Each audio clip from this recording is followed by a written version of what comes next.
Hey everyone, so I was Xpecial here. I have a Leona commentary for you all. This is going to be on my main account. It's going to be around Masters 300 LP or so on the North American server. Leona is a really strong champion right now. She's one of the strongest supports. People have kind of mixed results. I've been coaching a lot of students and a lot of times I see them make a lot of mistakes or just not really know what to do with the pressure that you're able to get through early laning phase. And this game was a really good example of how I was able to take a strong early game lane and kind of snowball the game. And it also shows kind of a lot of the minute details on Leona and something that I go through with all my supports to really maximize her CC duration, but also the damage and also the ability to engage onto champions like Janna or Alistar or Ryle or really any champion that CCs Leona out of her combo and makes it hard for you to engage. The way I'm able to do that is through two ways. You can either flash Q into ulti or you E into an ult. And I'll show you some guys what I mean by that through an example later on in this game, but there's so many small things on Leona that I feel like people are just not really doing, especially in the lower ranks, that you want to be doing if you want to be someone that plays Leona a lot.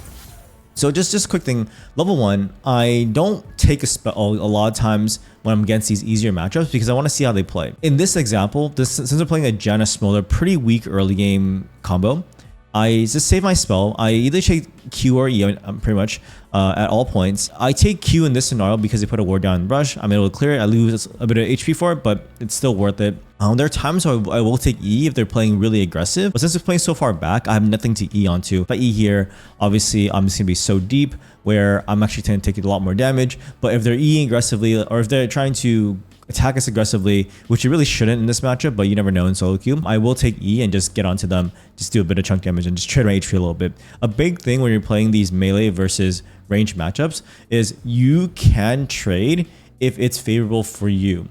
So what I mean by that is a lot of times you'll play against these range matchups where you're getting shoved in the first few waves. Like you're playing against some sort of mage or, you know, things that you just can't push against. In that scenario, you don't want to trade HP. You want to keep yourself as healthy as possible. Basically, if your wave is pushing towards you, you want to be healthy. If you're pushing towards them, it's okay to trade. And in a matchup like this, I want to trade my HP because I want to be able to actually get a kill on them later on. And so trading HP is actually fine. Obviously here, I'm not able to get any sort of positive trade. I just can't get the ward, which is still fine. But yeah, Draven, Leona, one of the strongest early game combo. Sorry, Draven's one of the strongest early game champions. Leona, not too strong early, but once she gets to level, she can engage onto them really easily, making it very easy for us to do stuff. A couple of small things. In terms of rune setup, I am going Aftershock. I also go second win in this matchup because I know that this matchup requires me to be a lot more healthy. It's unlikely that I'll lose an all-in. I don't need bone plating as much. I also go Overgrowth. That's mainly so I can proc my Warmonks easier. Yeah, Warmonks, incredibly strong item on this current patch. One of the best, if not the best support item for tankiness, for raw tankiness. I pretty much will always build Warmonks unless my team already has 2 tanks, in which case I'll go for a bit more utility. But generally, if my team requires me to be the only tank, or in this example, I believe Nunu goes some sort of hybrid AP plus tank build, and so I'll just be the tankier person, which is fine. So level 1, obviously we got the push in. Something to note here is that on this wave right here, you see how this wave is in a really bad spot. And you hear this a lot. If you ever watch any sort of guide or watch any higher level bot laner play, they never want their wave to be in this position. Whether you are playing a melee support, range support, doesn't matter. This wave is the worst position to be in. So vice versa, if you are, let's say you're playing the smaller down, you actually want to freeze this wave here. But I know that obviously I don't want this wave here. So how do you solve this? There's 2 ways. Either one, you let this wave push in towards you, or you push this wave in, clear it, and let it reset. And the reason why it's bad to let them push towards you is because the time it takes for this wave to come in and push is way too long. Plus, obviously, in solo queue, you can't really control what your ADC is going to do. So it's just safer in general to just push this wave in ASAP, which is why I save my support item stack for the cannon minion, and I'm pushing this wave in. I don't mind trading a bit of HP just to push it in because the alternative is to let that wave freeze there, in which case I can't do anything anyways. They'll be able to farm freely, and that's not ever what you want. All right, so we put a ward in the river, and I have a big timer here because we push that wave in so quickly. I'm able to walk up into the jungle, put a ward down, come back to lane, not miss a single minion. The reason why that ward is so good there is because junglers will always show on their camps, especially in the early game. The first clear, they're always going to show on a camp. So that's why a lot of times mid laners will ward the Raptor camp. And for bot laners, you obviously can't ward the Raptor, so you just do the closest thing possible to you, which is going to be the Gromp.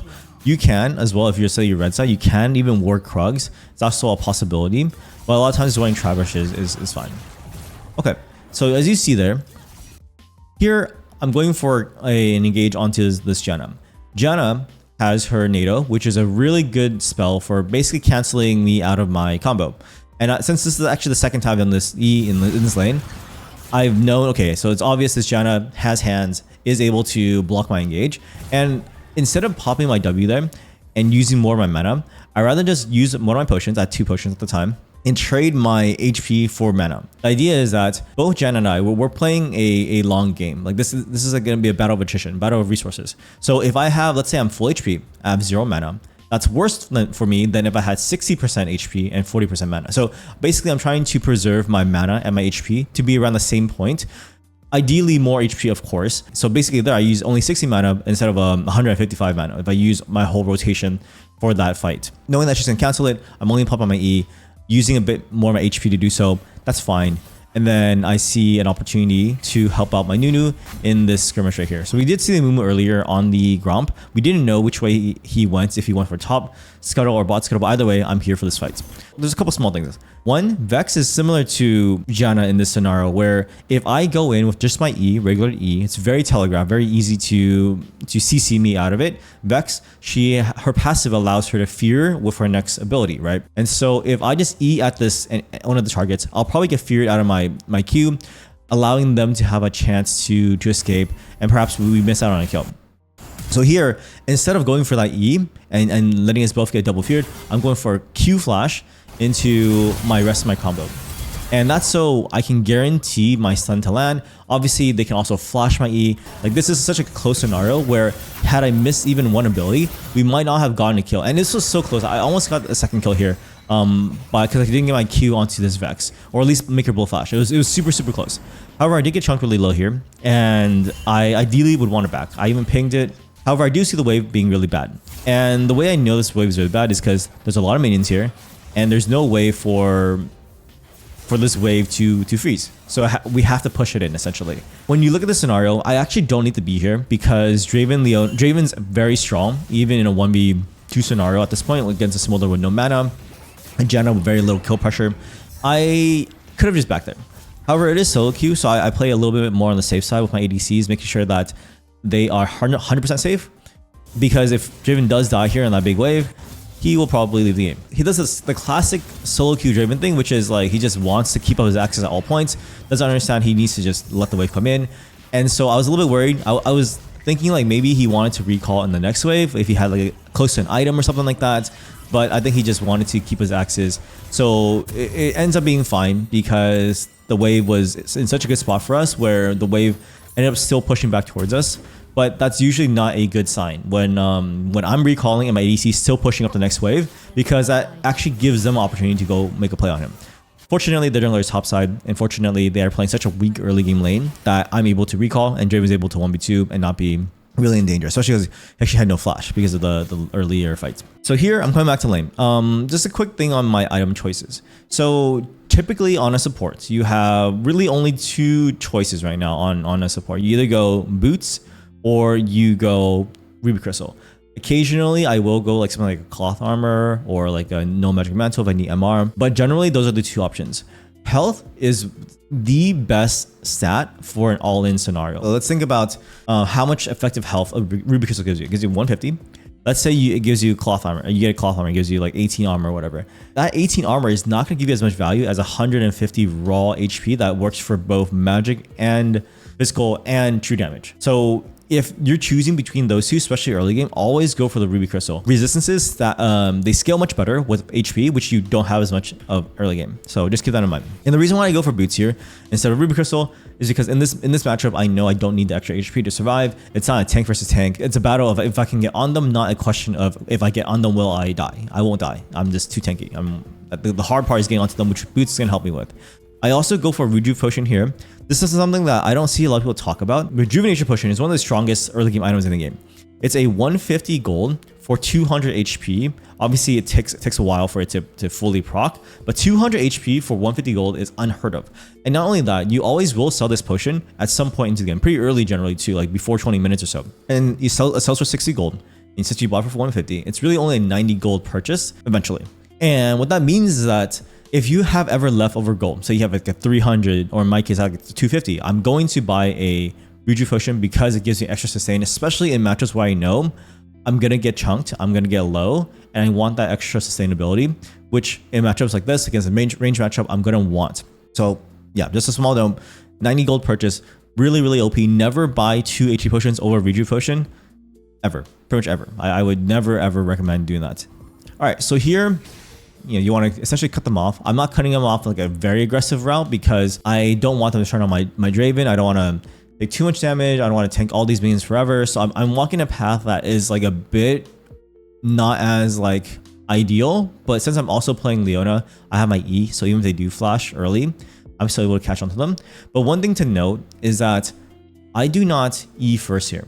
Knowing that Janna can potentially knock me out of my combo, it's more guaranteed if I just Q at them, right? Walk at them and just Q them. This is pretty standard stuff, but keep in mind, like this is not only do I obviously save my E for after I use my Q, I'm also using Leona's animations and auto attack cancellations to get more autos in this fight. So if you watch this, so I Q, I auto, I E here, and then combo them, right?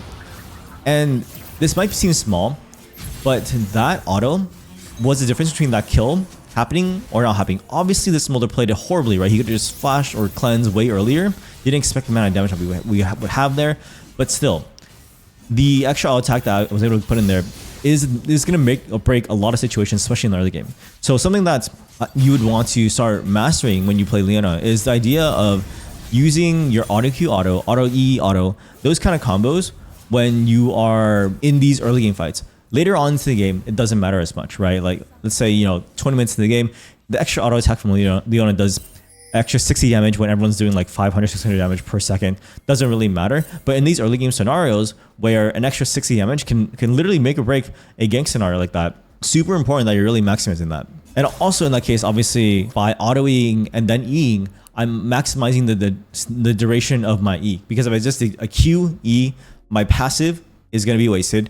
The E snare duration is also going to be wasted because the target is very still stunned. And so there's a lot of downsides to not maximizing her abilities in that manner. So after we get the kill, right, obviously you're going to push it in. Always push it in when you can. Only time you don't want to push it in after kills is if you're unable to, literally because you're too low and their enemy jungle is coming down or whatever it may be. It's unsafe to do so, then you can leave it. But ideally, you always want to push it in because it means that you deny a bit of minions to their tower. And yeah. So right here, I had two options, right? I had 600 gold or so.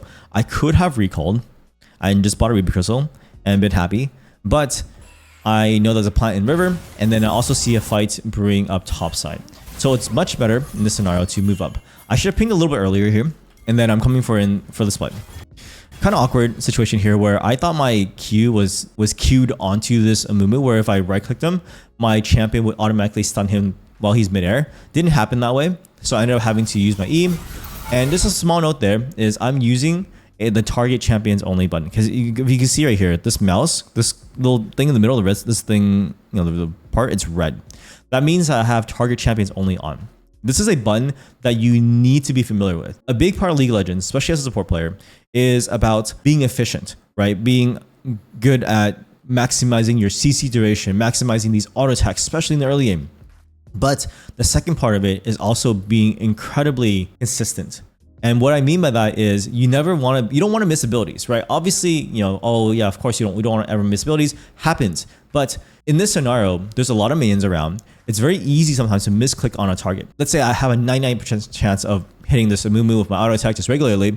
That's fine. But that extra 1% is going to be the difference between you being a player that gets an extra kill in the early game or not. And in this scenario, I'm able to guarantee that my auto attack will land on Amumu by using target champions only. It can be either toggle or hold. I use hold, but just something that I want you guys to know is something that I need you guys to do if you aren't already doing it.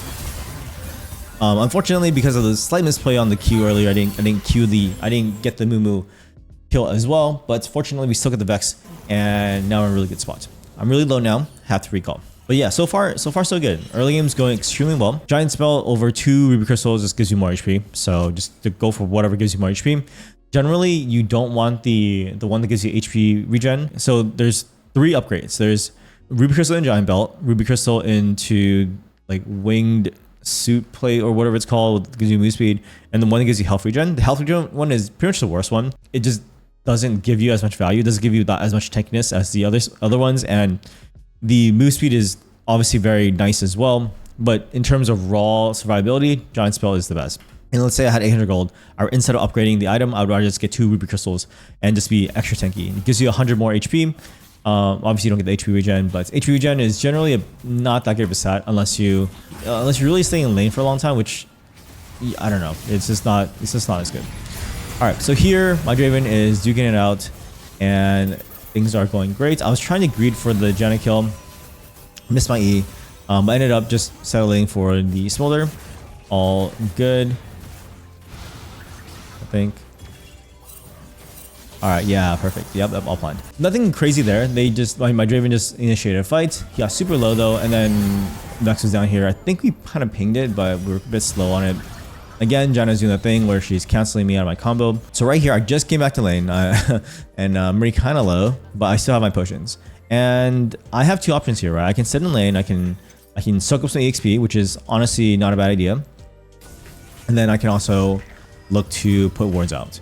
I'm seeing I'm kind of low here. I'm like thinking, okay, maybe I can reset if they let me reset. She ends up trying to fight me, and I'm like, okay, well, I guess I'll stay. The main issue right now is I'm not level 6. I've been roaming a lot this game. My EXP is super delayed. The Smolder has died a few times, and Janna has been in lane pretty much the whole time. So the chances of her hitting 6 before me is going to be pretty high. And so I pretty much don't want to fight until I'm level 6, and I want to communicate this to my ADC. And so what I do is I try to ping my EXP bar. So one thing you can do is you can ping literally your level up EXP bar, and it tells your AD how much EXP you are at currently. So right now my goal is to hit 6. And here's where I want to talk about the Leona combo that is going to be something that I want you guys to all pick up. And basically it is the E into ult and then Q. The moment your E lands, you want to ult the target that has the CC. And in this case is Janna. Janna has the CC to knock me out of my combo. She has her ultimate. I cannot kill the Smolder without killing the Janna first. And so what I'm trying to do is I'm trying to E onto the Janna, force her to use a NATO on me, immediately ult during that animation to stun her, and then I'll finish up with my Q stun at the end. This combo is something that pros started to pick up in the last few years. It's something that, I mean, honestly, people just got a lot better at League. That's really the main thing. And this is a combo that I highly recommend that if you want to climb to Grandmaster's Challenge, if you want to be like a top Leona player, top support player in general, this is a combo you need to master. Simple as that. So I actually messed it up here. I do it better later on, and I'll show you exactly what it looks like. But essentially, E. Ult was a little slow, but ended up still kind of worked out.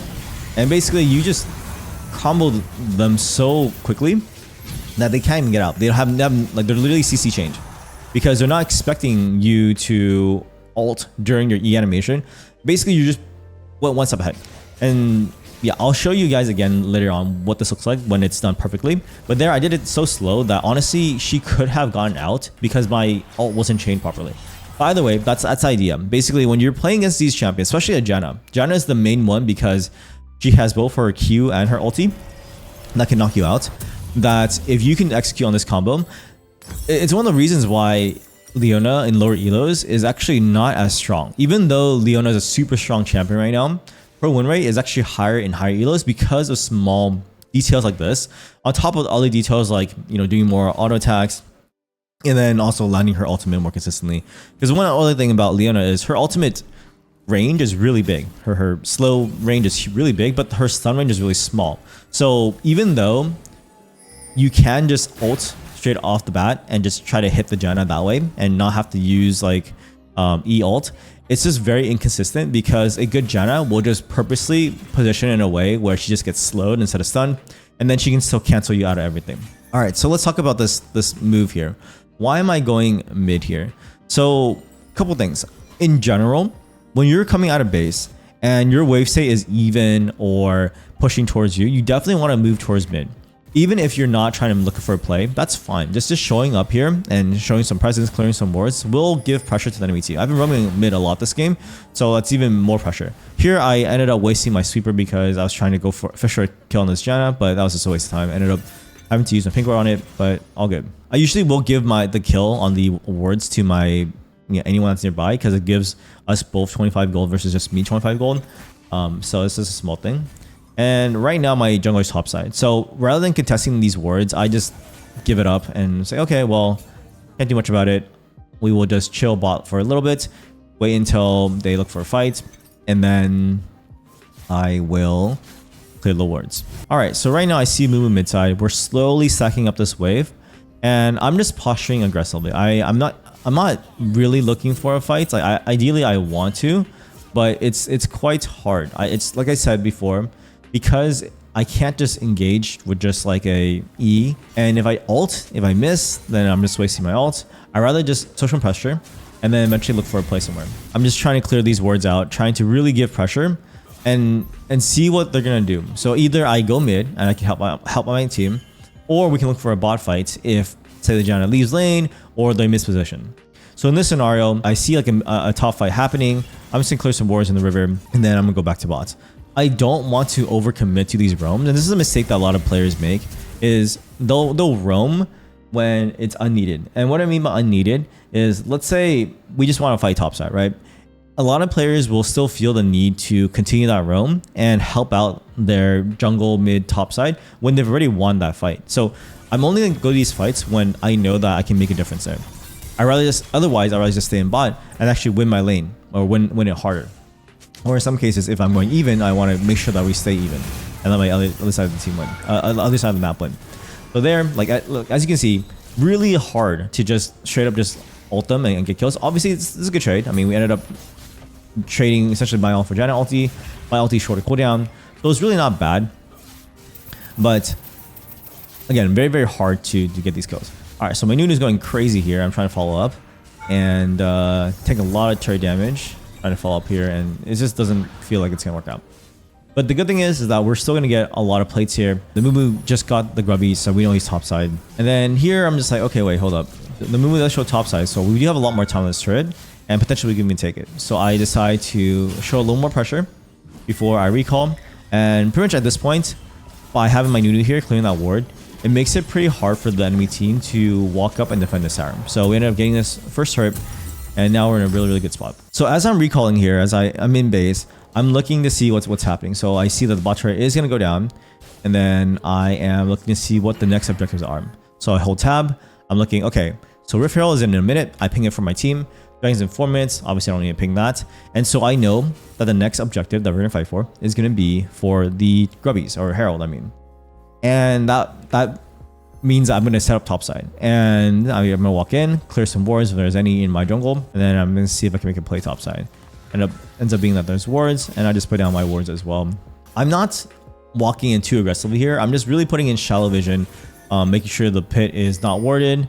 These 2 wards gives us complete vision of topside Herald. We will know if they're trying to do it. We will know they're trying to contest it, and we're going to be in a really good spot. We ended up having our mid laner roam here, our mid laner go bot, and our bot lane come mid. Even though this might not happen in perhaps your guys' games, it's still something that I would do. Like, regardless of if my bot laner came mid or not here, the only difference is that if my Draven went back bottom, then I would make sure that I have an extra ward for bot side so that when he pushes out, he is safe. But in general, in higher elos, people will swap, and it makes it a lot easier, which is the correct play. Now Herald's up, and then we're looking to contest. So it ends up being a fight topside. Our top laner ends up dying here. We get off the Herald, and then we just try to help this guy out, and we're looking for this fight.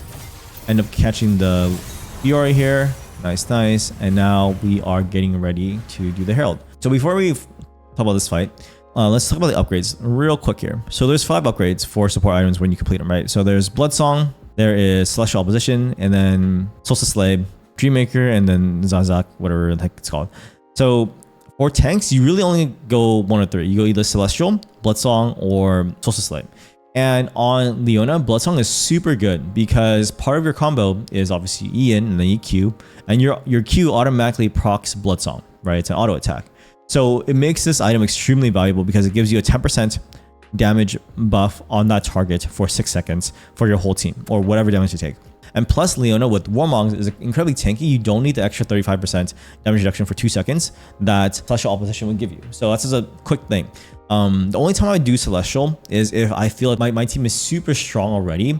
They don't need the extra damage and the enemy team is really tanky as well. Generally in solo queue, I just offer Bloodsong, especially if my team is snowballing. There are occasional times where I will go Celestial, and it's really if we absolutely need to be tankier, but it's very rare, especially on Leona. On other tank champions, I kind of like it a little more just because they're not as tanky as Leona is right now. Since Leona scales the best off of raw HP, which Warmongs is just the best HP item right now.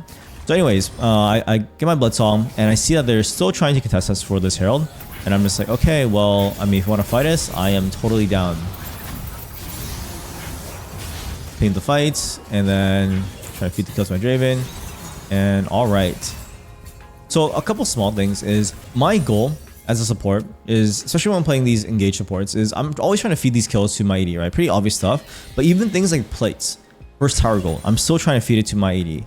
In this scenario where I take this wave is just because no one else is taking this wave and I just want to catch the CXP.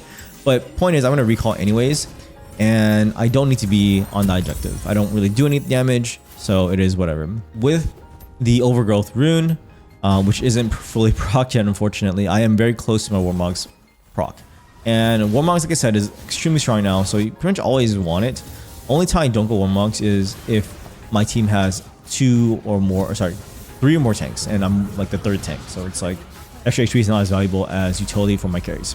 I see that's a minute 20 until Dragon. So now it's the next objective. Well, it's gonna be bot side. It's gonna be for this Dragon. And unfortunately, I don't have a pink ward. I ended up opting for the extra Ruby Crystal so I can get my Warmogs proc. And so it's the same idea. You see how like warding is very straightforward. You just want to ward both sides that they can come in from. Only thing I'll say about wards is that there are 2 types of wards. There's vision wards and there's like team fighting wards. Team fighting wards, the only difference between team fighting wards and vision wards is the team fight wards you want to have it in brushes where you know you're going to team fight. For example, let's say this is like the 4th Dragon and they're probably going to fight us. I don't really want to ward as deep. I can, it's okay, but putting a ward in, so put on this ward is always good because it is in a brush. But the other ward is going to be in here. And this brush right here will let us have a better fight angle. A lot of times people will hide in these brushes and try to make a trap or whatever it may be. But this brush is really important to be warded if you're actually going to be fighting in this area. So even in team fights, a lot of times, especially at the pro level, you'll see people drop pink wards, regular wards in these brushes as they're fighting, just for that reason. Trinkets, whatever. All right. When you're playing any sort of engage support, keeping track of your cooldowns, keeping track of where your ADC's position is really important. This kind of feels obvious, but watch in this position. I could easily just look for my combo right now on this Janna, and honestly, it probably would have been fine based off like the timing. But I'm waiting as long as possible for my spells to come back up before I go for a fight. So here's where I'm gonna do my combo: my E alt into the Q combo. So kind of watch closely here.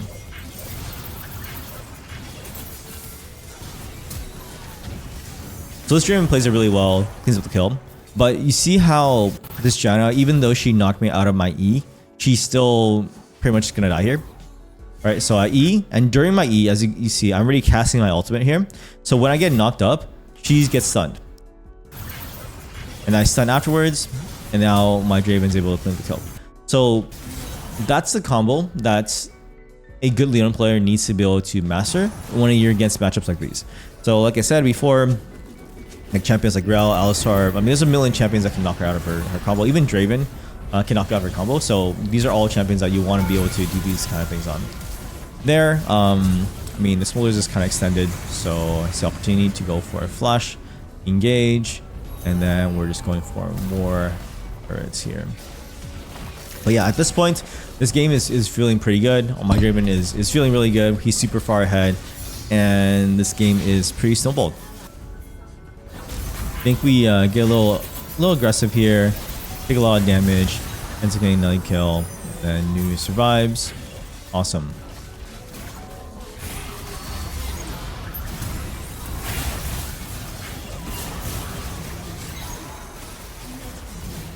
Leona is just really tanky right now. They do end up getting killed here. So in terms of items, I go for merc treads. Just have more CC, so it just makes a lot of sense. In most cases, I'll usually opt for either merc treads or tabby. I don't really like Swifties too much on Leona. Don't feel like she needs it as much. And now with 2 minutes till Baron, I'm just gonna settle for the Baron side. I always drop a ward deep if I take either tier 2 tower or their inhib. This ward lets us see exactly what the enemy team is doing. So a couple ways you can get out of your base. There's 5 ways, right? There's the 2 gates and the lanes. But that ward mid lets us see what they're doing with that mid wave. And why this is so important is because this mid wave will dictate where they're gonna go from mid. So let's say we push this wave all the way in, and they have someone clearing mid, and we see like 3 or 4 of them mid. Like we know, okay, they're trying to push mid, they're trying to contest mid. It's very, very obvious. This ward gets cleared a lot in higher ranks, but especially in low ranks, it's something that I highly recommend that you just get in the habit of doing. Just drop a ward down there. And so usually the 3 wards will look exactly like this. If we're looking for this top tier 2 tower, it's going to be a ward, near the rappers, a ward above the red, and then the ward in lane. Sometimes I can't put it as deep. That's fine. I think it does get cleared here, maybe. No, it doesn't get cleared. All right. So yeah. So like we know exactly how many people are mid. We know there's 2 mid. Maybe 1 person could be on the right side, and this lets me settle for a flank on them. So that ward in itself just allows us to go for plays like this, which means it's going to be really hard for him to play the game. I don't know how I missed that, but all good. And I'm chasing a little deep, but I mean, we're pretty far ahead. Game's looking pretty free.